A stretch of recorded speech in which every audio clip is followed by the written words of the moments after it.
This is VOA Africa.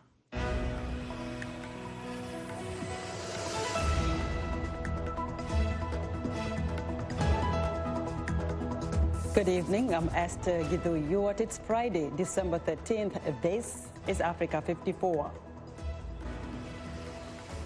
Former Algerian Prime Minister Abdelmadjid Tebboune is elected president in a vote mired by protests.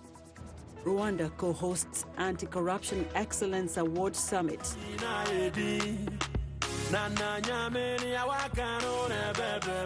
And in our entertainment segment, award-winning rapper and entrepreneur Sarkodie.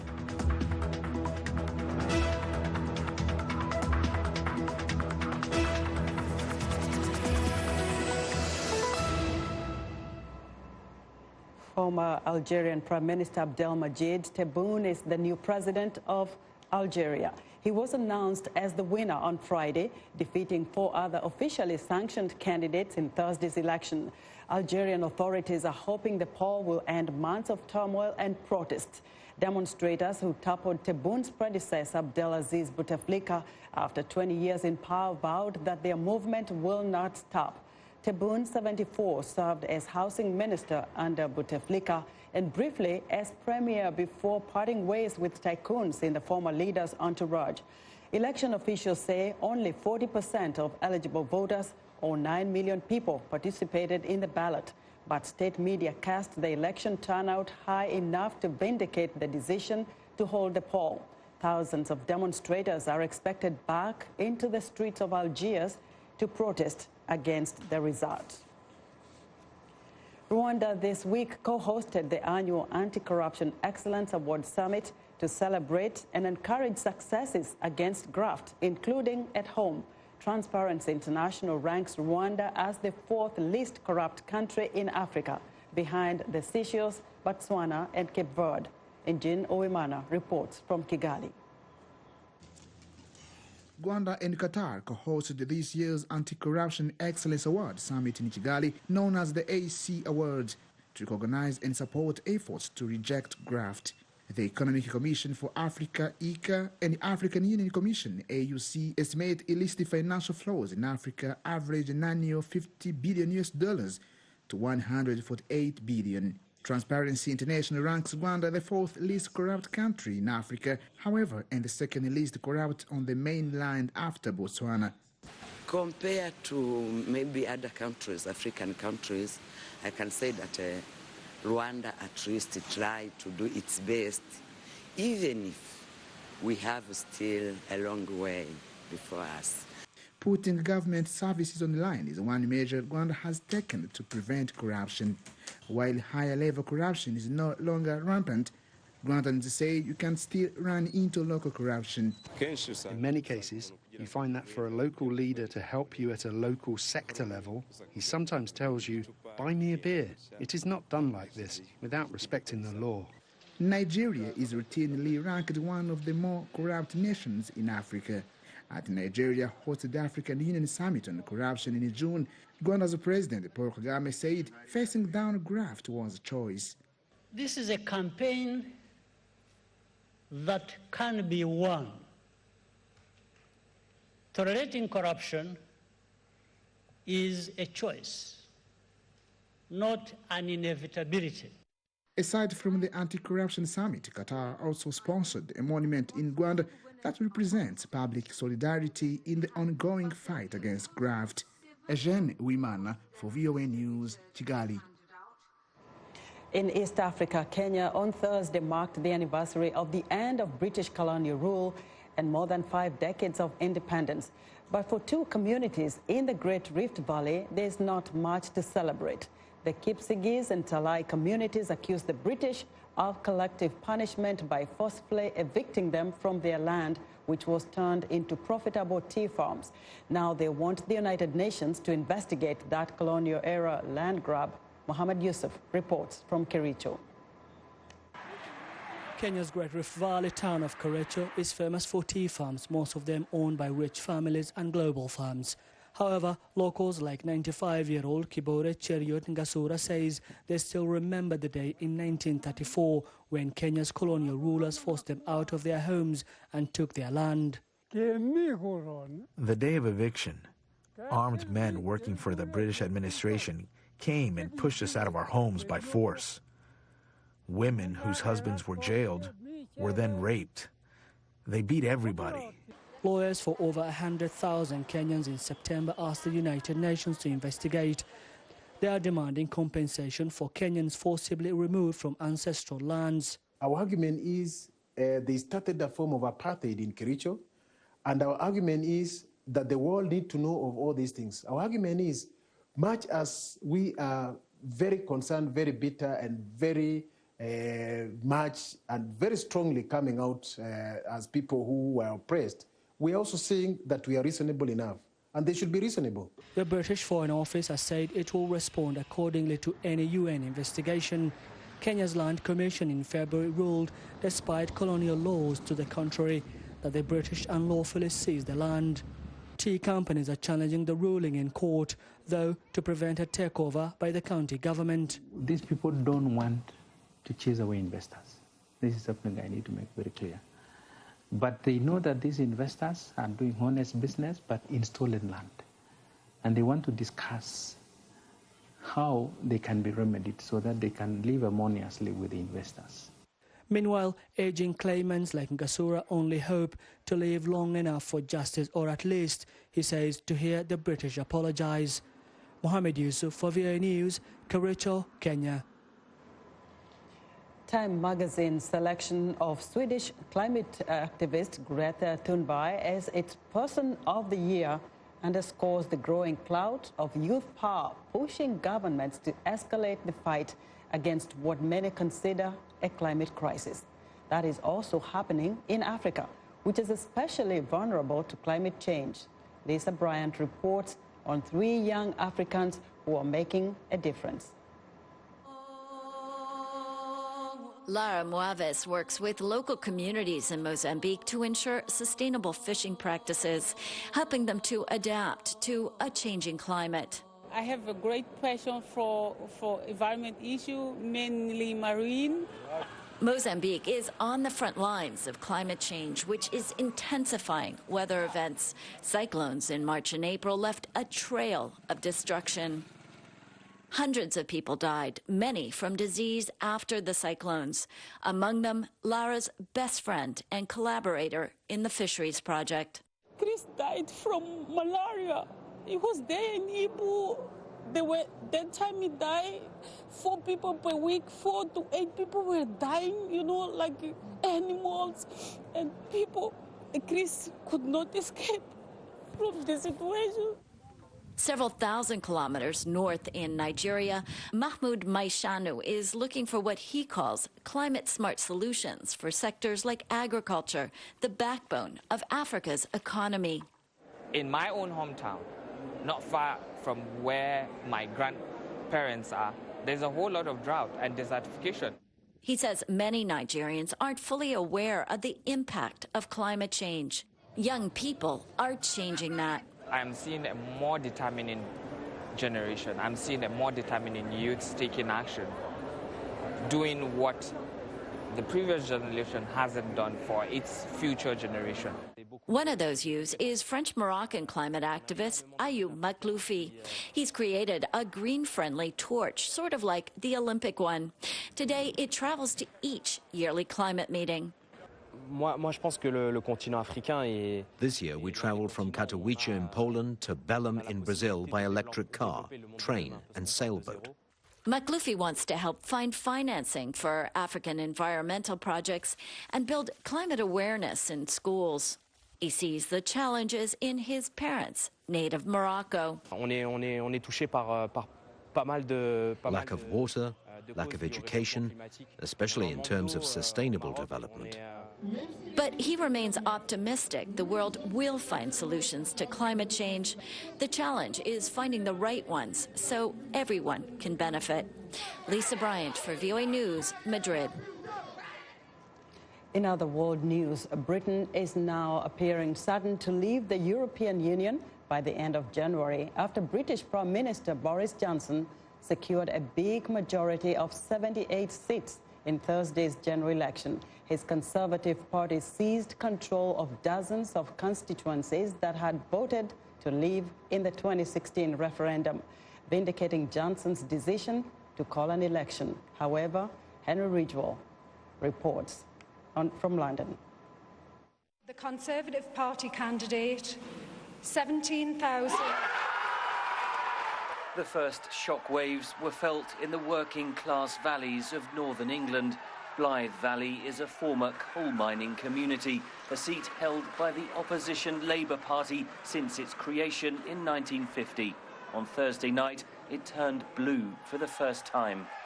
One by one, supposedly safe Labour seats fell to the Conservatives. Boris Johnson's mantra of "Get Brexit Done" broke through. His election gamble paid off. We will get Brexit done on time by the 31st of January. No ifs, no buts, no maybes. Leaving the European Union as one united kingdom, taking back control of our laws, borders, money, our trade, immigration system, delivering on the democratic mandate of the people. After 3.5 years of battles, it's clear Brexit is happening. In the short term, it brings certainty because they've now clearly got the numbers in Parliament to pass the withdrawal agreement bill and also, importantly, to see off any hostile amendments from the opposition.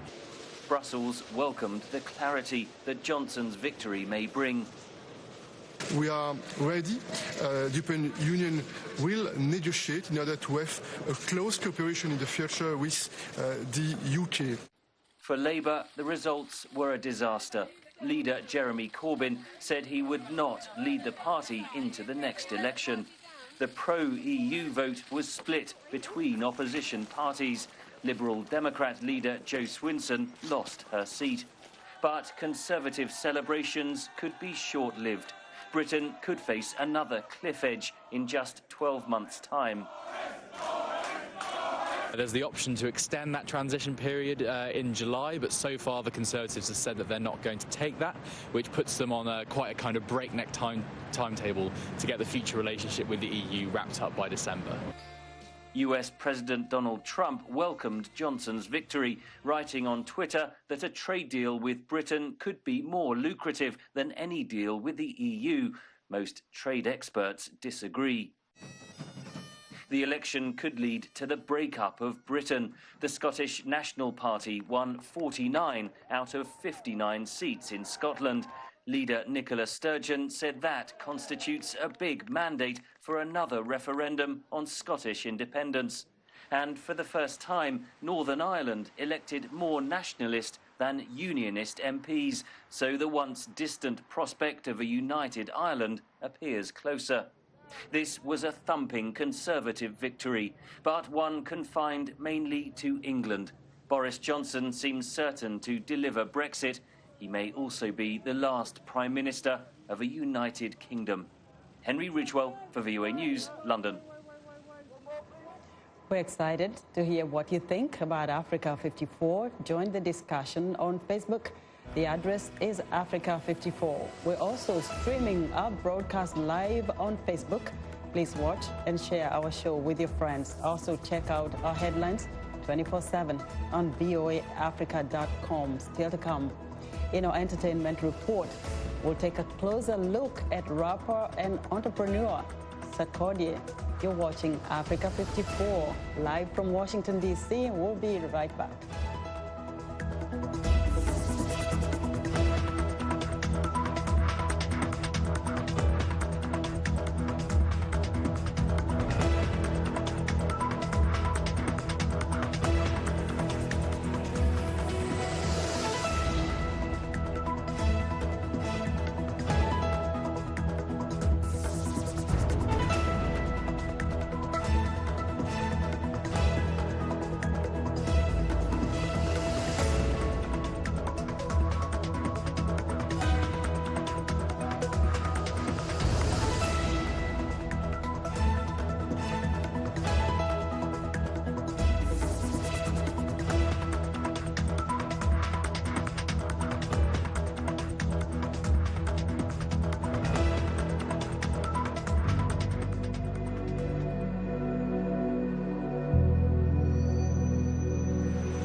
Chibwana chimalata,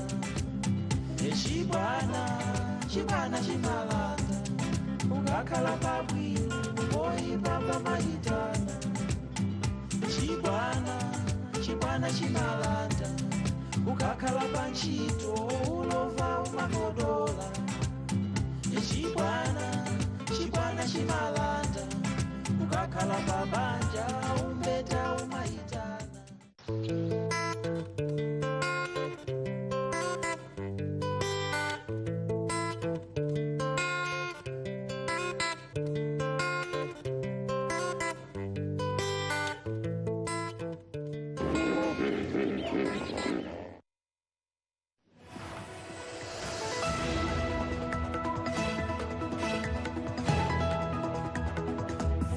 I'm Clara Frank, and here's what's trending. Building a new life can be difficult for refugees trying to settle in foreign countries. In Australia, a program for migrants in Canberra is helping new arrivals gain a sense of community by training them to run marathons. The Refugee Marathon project was set up a year ago by Canberra resident Cassie Cohen, who was looking for a good environment for refugees and new migrants to make friends.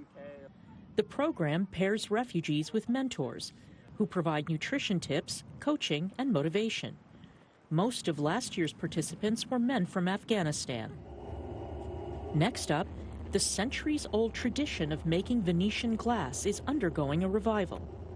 It's thanks in part to the success of a new school that opened in Murano, Italy in 2016, which accepts both young men and women as students to learn the ancient skill of glassmaking.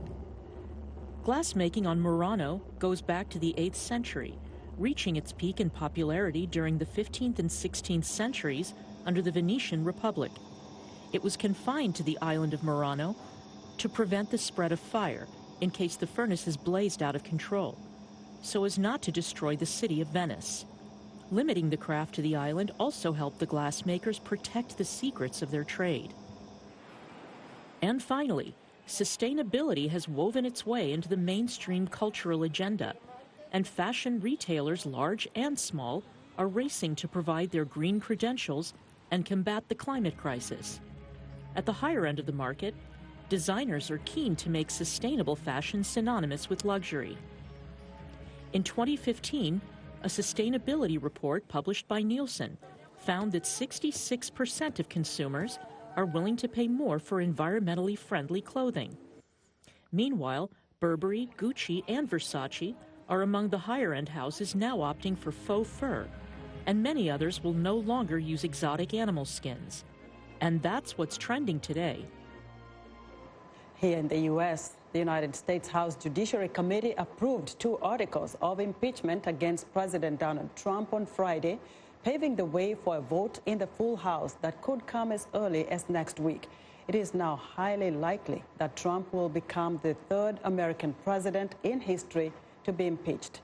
The committee members clashed all day and into the night Thursday as Republicans insisted on lengthy debate on amendments designed to kill the 2 former charges with no hope of winning votes from the majority Democrats. Abuse of power, or quid pro quo, bribery. Call it whatever your focus group wants to call it. Because at the end of the day, you don't have the facts to make out the case. President Trump is before this committee in articles of impeachment for his own behavior, for his desire to do with public monies and a public position to do a private matter and a political matter, and that is to get dirt on his 2020 potential opponent. Trump is accused in the first article of abusing his presidential power by asking Ukraine to investigate his 2020 rival Joe Biden while holding military aid as leverage, and in the second of obstructing Congress by blocking the House's efforts to probe his actions. Trump, who insists he did nothing wrong, claims to be looking ahead to a swift acquittal in a Senate trial which is expected next month. If, as expected, the impeachment case moves to the Republican-controlled Senate for trial early next year, the political landscape is much more favorable to President Trump. VOA national correspondent Jim Malone previews what a Senate trial would likely look like. In the Senate, a call for divine guidance from Chaplain Barry Black. Lord, guide our senators to the right paths. Lead them beside still waters. Restore their souls. The Senate has been down this road before. In 1999, President Bill Clinton was acquitted of perjury and obstruction of justice related to his affair with intern Monica Lewinsky. In 1868, President Andrew Johnson survived a Senate trial by a single vote after he was impeached for violating a congressional act protecting high government officials from removal. There was absolutely nothing done wrong. In the case of President Trump, House Democrats have accused him of abuse of power and obstruction of Congress by allegedly pressuring Ukraine to investigate a political rival, Democrat Joe Biden. Congressman Jerry Nadler chairs the House Judiciary Committee. Our president holds the ultimate public trust. When he betrays that trust and puts himself before a country, he endangers the Constitution, he endangers our democracy, and he endangers our national security. Trump has denied the allegations and is counting on Senate Republicans to vote to acquit him in an impeachment trial. The radical left Democrats and the failed Washington establishment are trying to erase your votes, nullify the election, and overthrow our democracy. Not going to happen. Don't worry about it. I wouldn't lose too much sleep over it. Congressional Republicans have remained loyal to Trump, with only a few senators voicing criticism so far, says Julie Pace.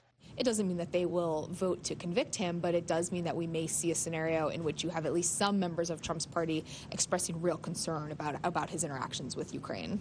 To remove the president from office, 2/3 of the Senate, 67 out of the 100 senators, would have to vote to convict Trump on one or more articles of impeachment.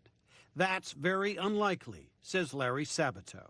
I don't see how in the world you could ever get 20 Republican senators to vote to oust Donald Trump. They might as well vote to oust and then announce their resignations, because they won't be serving for very long once they cast that vote.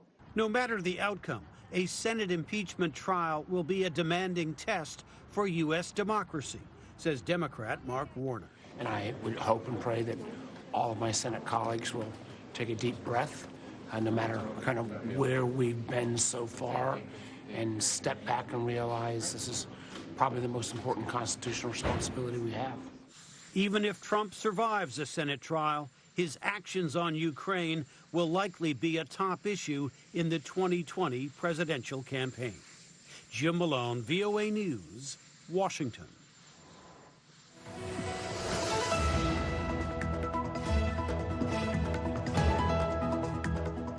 It's time for our entertainment segment, and joining us now is VOA Music Time in Africa host Heather Maxwell with another exciting music report. Heather, welcome. Thank you, Esther. Hello, everyone.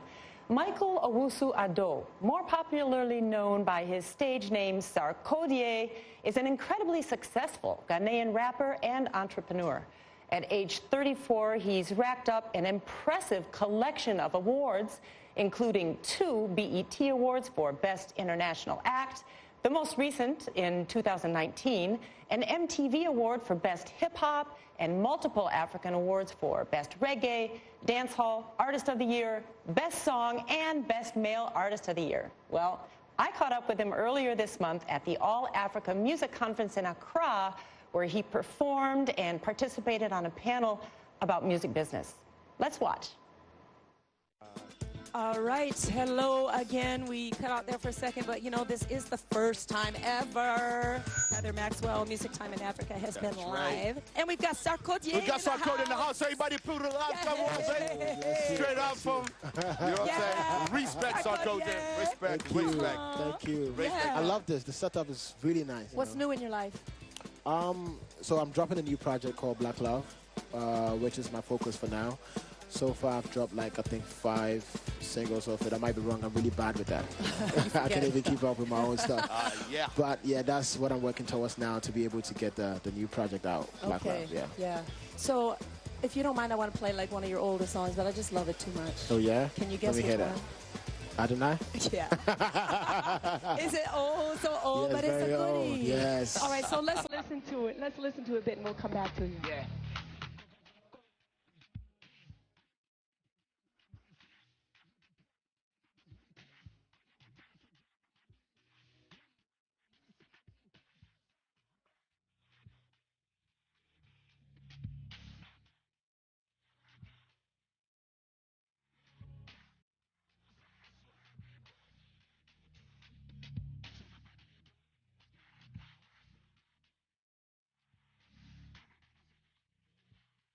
What is Adonai? Anyway. Yeah, so Adonai, I think, sounds, that's like the Almighty. That's how we call, that's God, you know, the only one, the most powerful. Right, so let me ask you, I mean, you've been a star for so long, but what was it like before you were a star? And, you know, what happened, and how can you see that in young people today? Like, you know, but just tell me how it was for you. I know it's not possible to be able to do music and want to stay not famous, but that is my dream. I wish that could happen and not be famous, because I'm very basic. I like to be me. I want to just walk and do whatever I want to do. But fame came in and took all that away. Really? Not all, but almost everything. Yeah, so you wish it. As much as you want to do regular stuff, you know, it turns out not too well. Yeah. So I think there's two sides to it. I was really enjoying life, but maybe there's no money. Right. And there came fame. I'm not necessarily enjoying how I want to enjoy life, but there's a little bit of peace of mind that you can provide for your family. So which is better? It's really hard. Wow. Yes, because I'm very basic. You know, we all love money, but what makes me more happy is just having my family, being able to just go to the beach with my daughter, with nobody wanting to do anything, you know. But do you have enough money to buy a private beach? Is that what people do? But I don't want that. Right, because then you're alone, Exactly, you're isolated. Exactly. Yeah. I wanna, because recently I took a video of I was driving by the beach and there's a lot of people. I could see how fun that would be, like sitting there, like a picnic. A lot of people, you've seen people, and nobody cares about you. You know, I wish that sometimes that's what you want. You know. But yeah, you know, that's interesting then. For all of those young artists that are like, man, I just want to be famous. Yeah. You know, sometimes you gotta, you know.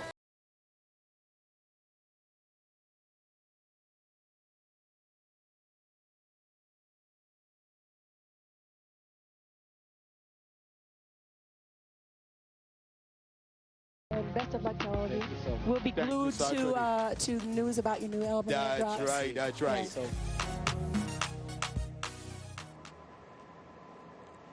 And that's our show for today, Heather. Thank you very much. Watch us online. Good night from Washington. Heather.